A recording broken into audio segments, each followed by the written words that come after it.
સુરત શહેરના અલગ અલગ વિસ્તારમાંથી રિક્ષામાં પેસેન્જરને આગળ પાછળ કરી મોબાઈલ ફોનની ચોરી કરતી તેમજ મોબાઈલ સ્નેચિંગ કરતી ગેંગને ઝડપી પાડી છે. ખટોદરા પોલીસે 2 રીઢા આરોપીઓને ઝડપી પાડ્યા છે. પોલીસે આરોપીઓ પાસેથી 4.69 લાખની કિંમતના 54 મોબાઈલ ફોન કબજે કરી કાયદેસરની કાર્યવાહી હાથ ધરી છે.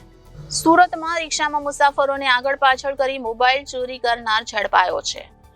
આ ચોર લોકોનું ધ્યાન ભટકાવી ચોરી કરતો હતો. પોલીસે આરોપીને ઝડપી પાડી 54 મોબાઈલ પણ કબજે કર્યા છે. સુરત શહેરના અલગ અલગ વિસ્તારમાંથી રિક્ષામાં મોબાઈલ ચોરી કરતા હતા અને મોબાઈલ સ્નેચિંગ પણ કરતા હતા. હાલ ખટોદરા પોલીસે રીઢા આરોપીની ધરપકડ કરી છે. આરોપી પાસેથી પોલીસે 4.69 લાખની કિંમતના 54 મોબાઈલ ફોન કબજે કર્યા છે. આરોપીને જેલના સળિયા પાછળ ધકેલી કાયદેસરની કાર્યવાહી હાથ ધરી છે. આજ રોજ ખટોદરા પોલીસ સ્ટેશન વિસ્તારમાં સર્વેલન્સ પેટ્રોલિંગમાં હતો દરમિયાન બાતમી હકીકત મળેલ કે રૂપાલી નહેર ખાતે 2 ઈસમો ચોરીના મોબાઈલ વેચવા માટે ફરે છે.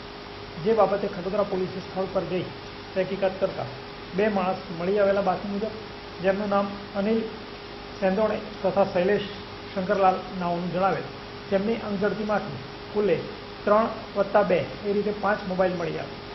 જે બાબતે તેમની સાથે ઘનિષ્ઠ રીતે યુક્તિ પ્રયુક્તિપૂર્વક પૂછપરછ કરતા તેઓ પોતે મોબાઈલની દુકાન ધરાવતા હોવાનું ખુલેલ અને પોતાની મોબાઈલ દુકાન ત્રિકમનગર વરાછા વિસ્તારમાં હોવાનું જણાવે.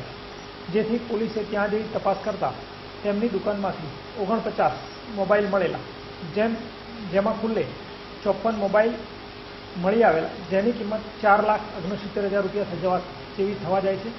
જે મોબાઈલમાંથી સુરત શહેરના 3 નવા અને 5 EFIR પર એમ કુલ્લે 8 ગુના ડિટેક્ટ થયેલા, જેમાં પાંડેસરા 2, સુરત રેલવે 1, ખટોદરા, વેસુ અને અલથાણના જુદા જુદા ગુના ડિટેક્ટ થયેલા છે.